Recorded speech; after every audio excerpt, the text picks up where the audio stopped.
ओम नमः शिवाय। आप सभी भक्तों का हृदय से स्वागत है शिव पुराण की इस अनमोल श्रृंखला में, जहां हर अध्याय शिव की करुणा, ज्ञान और रहस्य से भरपूर होता है। आज हम प्रवेश कर रहे हैं रुद्र संहिता भाग 3 के अध्याय 46 से लेकर 50 तक की पावन कथा में। आपसे निवेदन है पूरी कथा को ध्यान पूर्वक सुने, और यदि मेरी यह प्रयास आपको पसंद आए तो कृपया चैनल को सब्सक्राइब अवश्य करें, क्योंकि यही आपका आशीर्वाद है मेरी इस भक्ति यात्रा के लिए। तो आरंभ करती हूँ। शिव पुराण श्री रुद्र संहिता तृतीय खंड 46वां अध्याय, शिव का परिछन व पार्वती का सुंदर रूप देख प्रसन्न होना। ब्रह्मा जी बोले, नारद, भगवान शिव सबको आनंदित करते हुए प्रसन्नता पूर्वक अपने गणों, देवताओं, सिद्ध मुनियों तथा अन्य लोगों के साथ गिरिराज हिमालय के धाम में गए। हिमालय की पत्नी मैना भी अंदर से शिव जी की आरती उतारने के लिए सुंदर दीपकों से सजी हुई थाली लेकर बाहर आईं। उस समय उनके साथ ऋषि पत्नियां तथा अन्य स्त्रियां भी मौजूद थीं। भगवान शिव का मनोहर रूप चारों ओर अपनी कांति बिखेर रहा था। उनकी शोभा करोड़ों कामदेवों के समान थी। उनके प्रसन्न मुखारविंद पर 3 नेत्र थे। अंग कांति चंपा के समान थी। शरीर पर सुंदर वस्त्र और आभूषण उनके व्यक्तित्व में 4 चांद लगा रहे थे। उनके मस्तक पर सुंदर चंद्र मुकुट लगा था। गले में हार तथा हाथों में कड़े तथा बाजूबंद उनकी शोभा बढ़ा रहे थे। चंदन, कस्तूरी, कुमकुम और अक्षत से उनका शरीर बसीभूत था। उनका दिव्य रूप और अलौकिक था, जो अनायास ही सबको अपनी ओर आकर्षित कर रहा था।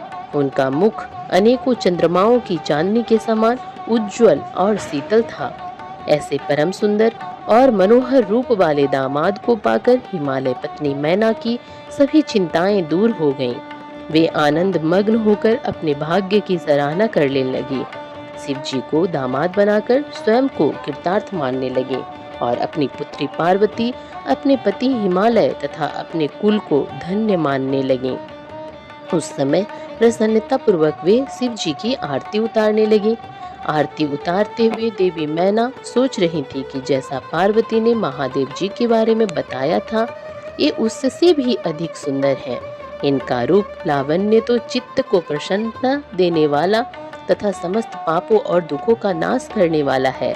विधि पूर्वक आरती पूरी करने के पश्चात मैना अंदर चली गईं। उस समय उस विवाह में पधारी युवतियों ने वर के रूप में पधारे परमेश्वर शिव के सुंदर, कल्याणकारी और मनोहारी रूप की बहुत प्रशंसा की। वे आपस में हंसी ठिठोली कर रही थीं, साथ ही साथ अपनी सखी पार्वती के भाग्य की भी सराहना कर रही थीं कि उसे शिव जी जैसे वर की प्राप्ति हुई है। वे मैना से कहने लगी कि हमने तो इतना सुंदर वर किसी के विवाह में भी नहीं देखा है। पार्वती धन्य है जो उसे ऐसा पति प्राप्त हो रहा है।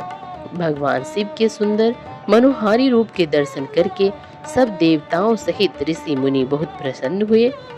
गंधर्व भगवान शिव के यश का गान करने लगे तथा अप्सराएं प्रसन्न होकर नृत्य करने लगी। उस समय गिरिराज हिमालय के यहाँ आनंद ही आनंद था। हिमालय ने आदर पूर्वक मंगलाचार किया और मैना सहित वहां उपस्थित सभी नारियों ने वर का परीक्षण किया तथा घर के भीतर चली गईं। तत्पश्चात महादेव जी वह उनके साथ बारात में पधारे हुए सभी महानुभाव जनवासे में चले गए। तत्पश्चात साक्षात दुर्गा का अवतार देवी पार्वती कुल देवी की पूजा करने के लिए अपने कुल की स्त्रियों सहित अपने अंतःपुर से बाहर आई। वहाँ जिनकी दृष्टि भी पार्वती पर पड़ी, वह उन्हें देखता ही रह गया। पार्वती की अंग कांति नील अंजन के समान थी। उनके लंबे, घने और काले केस सुंदर चोटी में गुथे हुए थे। मस्तक पर कस्तूरी की बेदी के साथ सिंदूरी बिंदी उनके रूप लावण्य को बढ़ा रही थी। उनके गले में अनेक सुंदर रत्नों से जड़े हार शोभा पा रहे थे। सुंदर रत्नों से बने केयूर, बलय और कंकण उनकी भुजाओं को विभूषित कर रहे थे। रत्नों से जड़े कानों के कुंडल दमकती शोभा से उनके गलों पर अनुपम छवि बना रहे थे। उनकी मोती के समान सुंदर और सफेद दांत अनार के दानों की भांति चमक रहे थे। उनके होठ मधु से भरे बिंब फल की तरह लाल थे। महावर पैरों की शोभा में वृद्धि कर रही थी। उनके अंगों में चंदन, अंगर, कस्तूरी और कुमकुम का अंगराग लगा हुआ था। पैरों में पड़ी पायजेब से निकली घुंघरुओं की रुंझुन रुंझुन की आवाज कानों में मधुर संगीत घोल रही थी। उनकी इस मंत्रमुग्ध छवि को देखकर सभी देवता उनके सामने नतमस्तक होकर जगत जननी पार्वती को भक्ति भाव से प्रणाम कर रहे थे।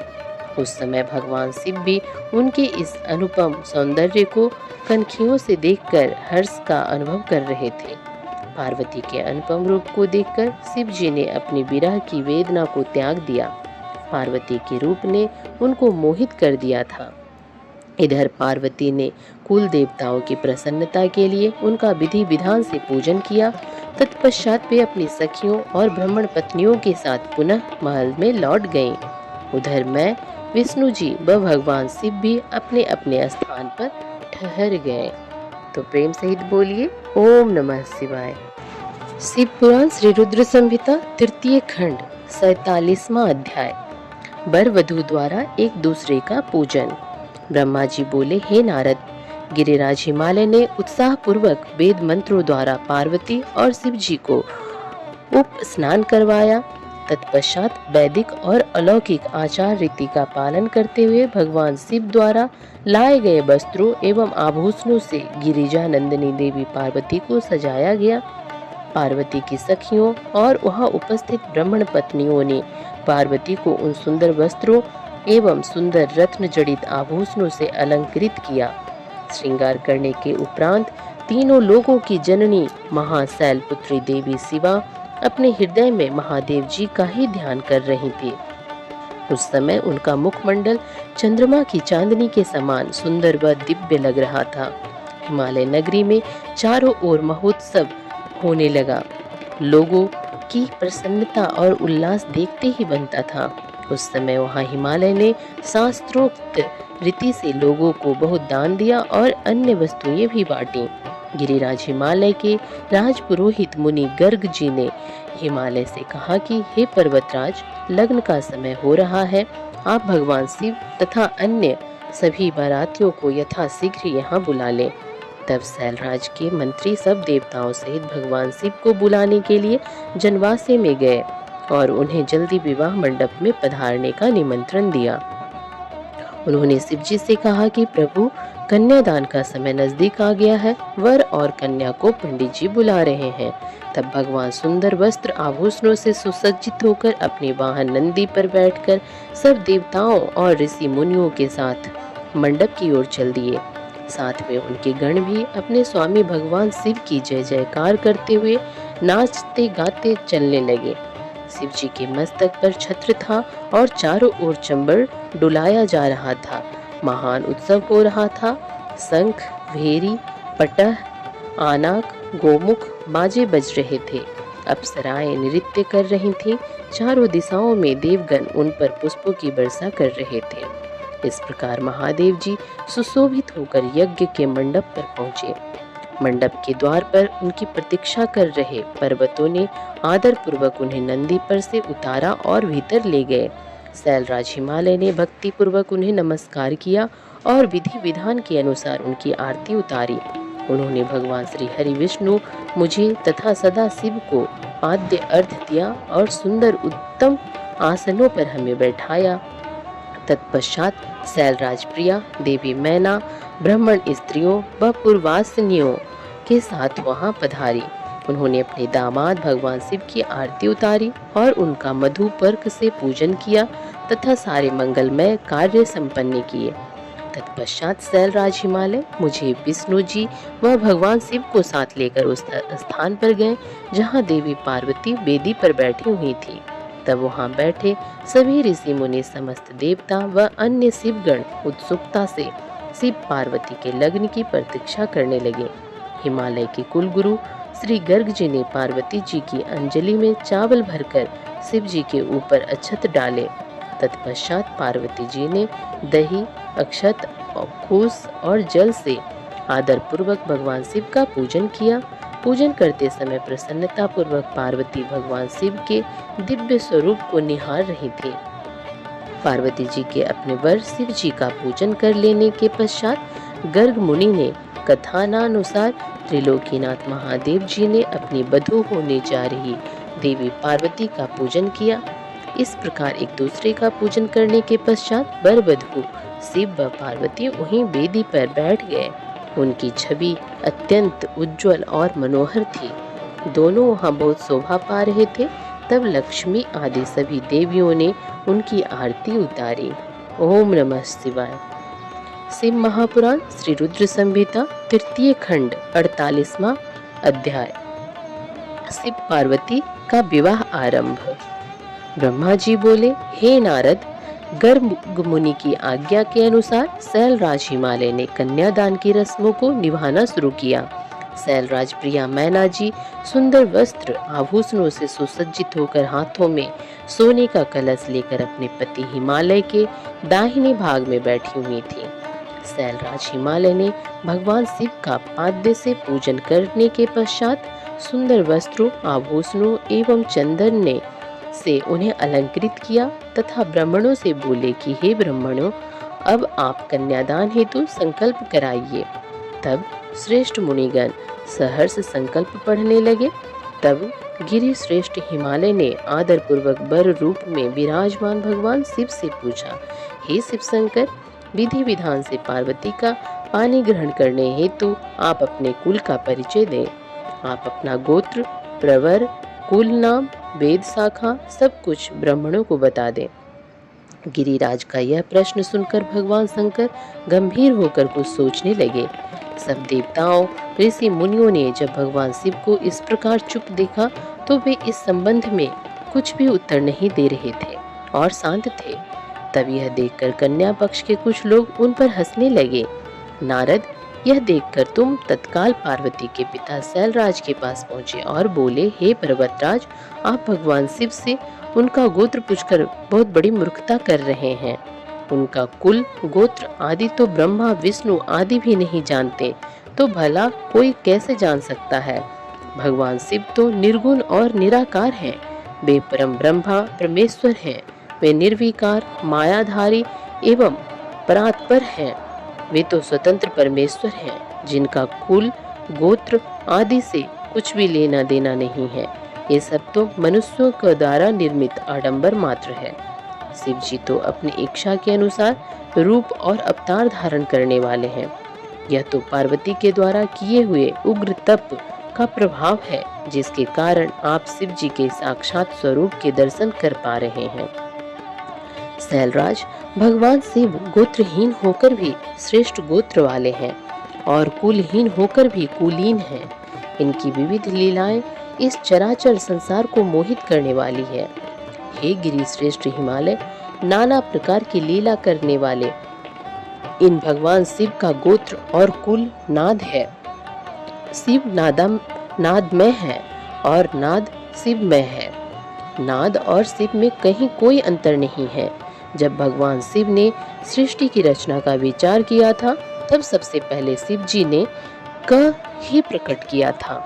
इसलिए अब आप व्यर्थ की बातों को त्याग कर अपनी पुत्री पार्वती का विवाह यथाशीघ्र शिव जी के साथ संपन्न करा दो।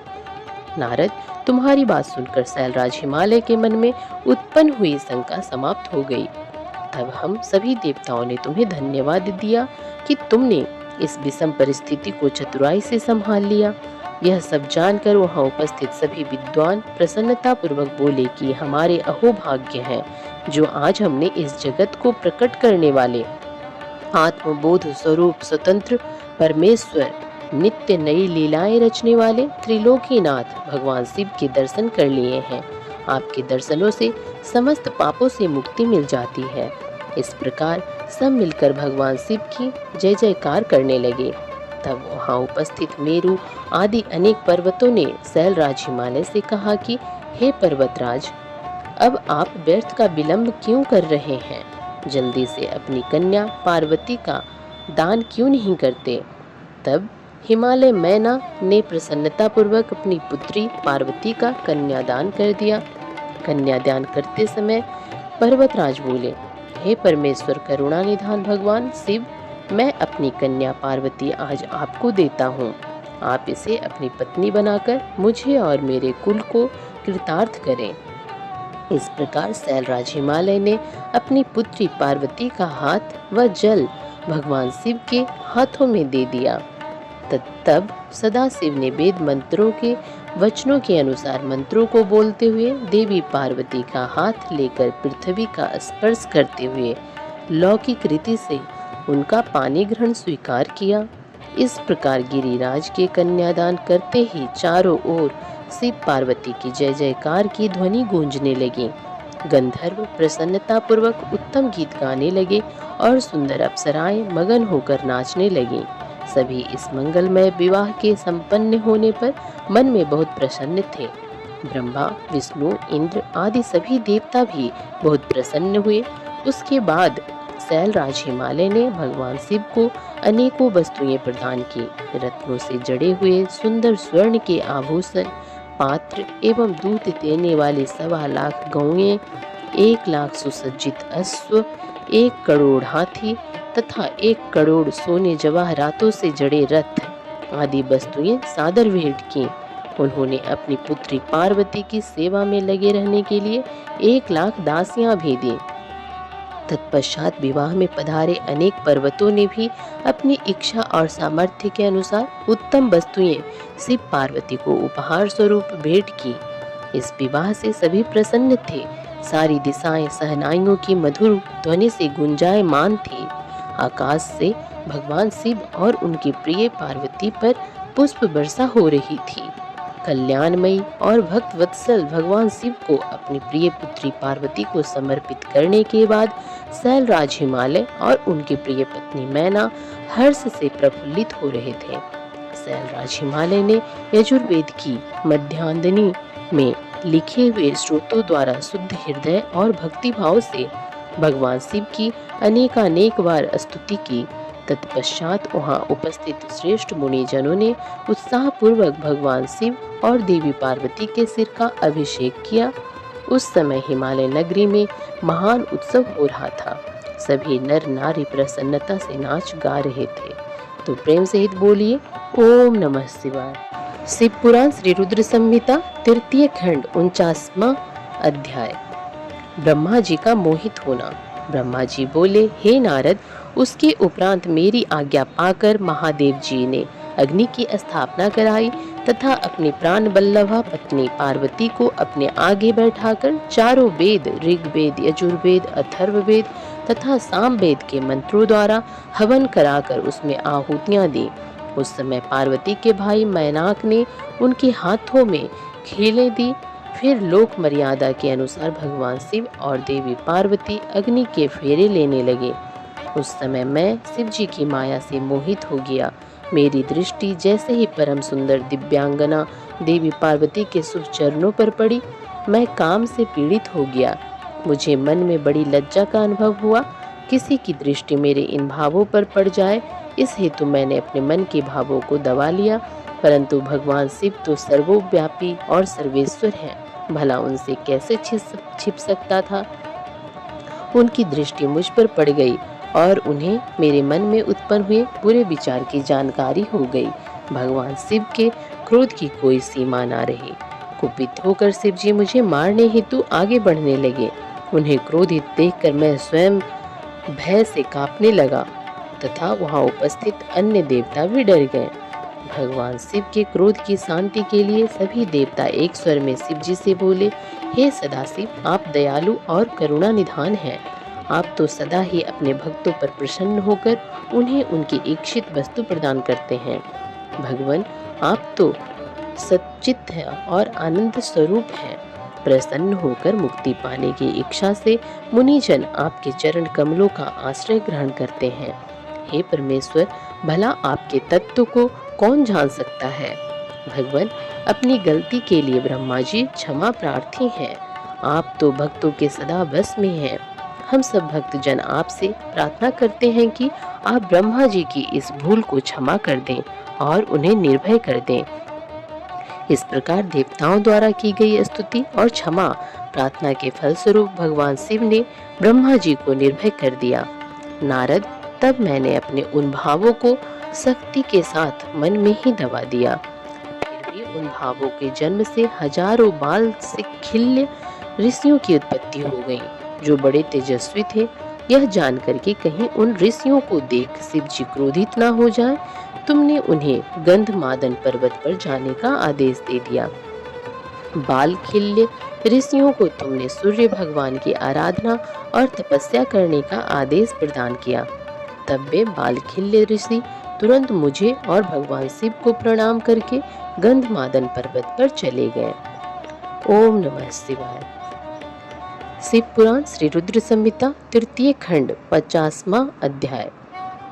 विवाह संपन्न और शिव जी से विनोद। ब्रह्मा जी बोले, हे नारद, उसके बाद मैंने भगवान शिव की आज्ञा पाकर शिव पार्वती विवाह के शेष कार्यों को पूरा कराया। सर्वप्रथम शिव जी व पार्वती जी के मस्तक का अभिषेक हुआ। तत्पश्चात वहां उपस्थित ब्राह्मणों ने दोनों को ध्रुव का दर्शन कराया और उसके बाद हृदय छूना और स्वस्ति पाठ आदि कार्यों को पूरा कराया। यह सब कार्य पूरे होने के बाद भगवान शिव ने देवी पार्वती की मांग में सौभाग्य और सुहाग के निशानी माने जाने वाले सिंदूर भरा। मांग में सिंदूर भरते ही देवी पार्वती का रूप लाखों कमल दलों के समान खिल उठा। उनकी शोभा देखते ही बनती थी। सिंदूर से उनके सौंदर्य में अभिवृद्धि हो गई थी। इसके पश्चात शिव पार्वती को एक साथ एक सुयोग्य आसन पर बैठाया गया और वहां उन्होंने अन्नप्राशन किया। इस प्रकार इस उत्तम विवाह के सभी कार्य विधि विधान से संपन्न हो गए। तब भगवान शिव ने प्रसन्न होकर इस विवाह को सानंद संपन्न कराने हेतु मुझे ब्रह्मा को आचार्य मानकर पूर्ण पात्र दान किया। फिर गर्ग मुनि को गोदान किया तथा वैवाहिक कार्य पूरा करने में सहयोग करने वाले सब ऋषि मुनियों को 100 स्वर्ण मुद्राएं और अनेक बहुमूल्य रत्न दान में दिए। तब सब और आनंद का वातावरण था। सभी बहुत प्रसन्न थे और शिव पार्वती की जय जयकार कर रहे थे। तब मैं श्री हरि और अन्य ऋषि मुनि सभी देवताओं सहित शैलराज की आज्ञा लेकर चंबासे में वापस आ गए। हिमालय नगर की स्त्रियां, पुरनारियां और पार्वती की सखियां भगवान शिव और पार्वती को लेकर कोहबर में गईं और वहां उनसे लोकोचार रीतियां कराने के उपरांत उन्हें कौतुकागार में ले जाकर अन्य रीति रिवाजों और रस्मों को आनंद संपन्न कराया। उसके पश्चात उन दोनों को उत्साहपूर्वक केली ग्रह में ले जाया गया। केली ग्रह में भगवान शिव और पार्वती के गठबंधन को खोला गया। उस समय शिव पार्वती की शोभा देखने योग्य थी।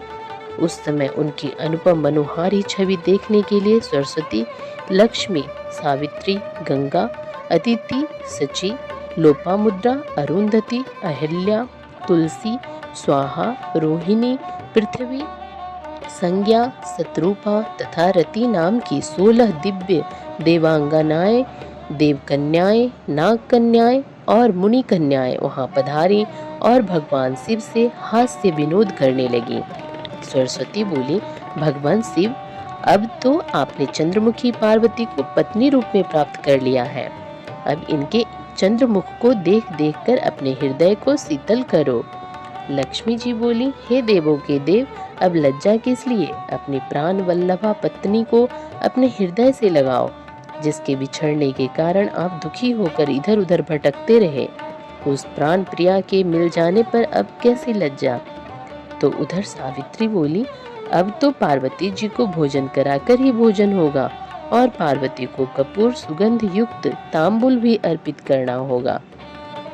तब जानवी बोली कि हे त्रिलोक के स्वामी, स्वर्ण के समान सुंदर पार्वती जी के केस धोना एवं श्रृंगार करना भी आपका कर्तव्य है।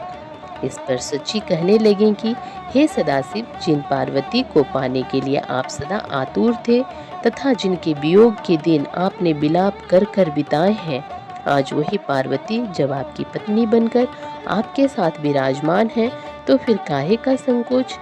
क्यों आप पार्वती को अपने हृदय से नहीं लगा रहे हैं? देवी अरुंधति बोली, इस सती सुंदरी को मैंने आपको दिया है, अब आप इसे अपने पास रखें और उसके सुख दुख का ख्याल करें।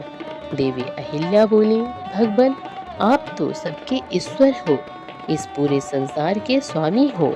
आपके परम ब्रह्मा स्वरूप को कोई नकार नहीं सकता। आप निर्गुण निराकार हैं, परंतु आज सब देवताओं ने मिलकर आपको भी दास बना दिया है। प्रभु, आप भी अपनी प्राण बल्लभा पार्वती के अधीन हो गए हैं। यह सुनकर वहां खड़ी तुलसी कहने लगी, आपने तो कामदेव को भस्म करके पार्वती का त्याग कर दिया था, फिर आपने क्यों आज उनसे विवाह कर लिया है? इस प्रकार उन देवांगनाओं की हंसी मजाक चल रही थी और वे भगवान शिव से ऐसे ही बातें करके बीच बीच में जोर जोर से हंसती तो कभी खिलखिला कर रह जाती। इस पर स्वाहा ने कहा कि हे सदाशिव, इस प्रकार हम सबकी हंसी ठिठोली सुनकर न क्रोधित मत हो जाइएगा। विवाह के समय तो कन्याएं व स्त्रियां ऐसे ही हंसी मजाक करती हैं। तब वसुंधरा ने कहा, हे देवादिदेव, आप तो भावों के ज्ञाता हैं। आप तो जानते ही हैं कि काम से पीड़ित स्त्रियां भोग के बिना प्रसन्न नहीं होती। प्रभु, अब तो पार्वती की प्रसन्नता के लिए कार्य करो। अब तो पार्वती आपकी पत्नी हो गई हैं, उन्हें खुश रखना आपका परम कर्तव्य है। इस प्रकार स्त्रियों के विनोदपूर्ण वचन सुनते हुए भगवान शिव चुप थे, परंतु जब स्त्रियां चुप न हुई और इसी प्रकार उन्हें लक्ष्य बनाकर तरह तरह की हंसी की बातें करती रहीं, तब भगवान शिव ने कहा, हे देवियों, आप लोग तो जगत की माताएं हैं। माता होते हुए पुत्र के सामने इस प्रकार के चंचल तथा निर्लज वचन क्यों कह रही हैं? तब भगवान शिव की ये वचन सुनकर सभी स्त्रियां शर्मा कर वहां से भाग गईं। तो प्रेम सहित कहिए, ओम नमः शिवाय। तो भक्तों, आज आपने जिन अध्यायों को सुना वे केवल पुराण की बातें नहीं थी, बल्कि जीवन के शाश्वत सत्य थे, जो हमें सिखाते हैं धैर्य, समर्पण और शिव की महिमा को नमन करना। अगर मेरी वाणी में कोई भूल हो गई हो तो मैं भोलेनाथ और आप सभी श्रोताओं से क्षमा मांगती हूँ। हे शिव शंकर, आपकी अपार लीलाओं को व्यक्त करने का सामर्थ्य मुझ में नहीं, फिर भी जो कुछ कही हूँ वह आपकी कृपा से ही संभव हुआ है। कृपया इसे अपनी सेवा मानकर स्वीकार करें और मेरी त्रुटियों को क्षमा करें। और श्रोताओं, आपसे पुनः निवेदन है, अगर ये कथा आपको अच्छी लगी हो तो वीडियो को लाइक करें, अपने मित्रों और परिवार के साथ साझा जरूर करें और भविष्य की कथाओं के लिए चैनल को सब्सक्राइब जरूर करें। अगले अध्याय में फिर से मिलती हूँ अगली दिव्य कथा के साथ। तब तक के लिए हर हर महादेव, ओम नमः शिवाय।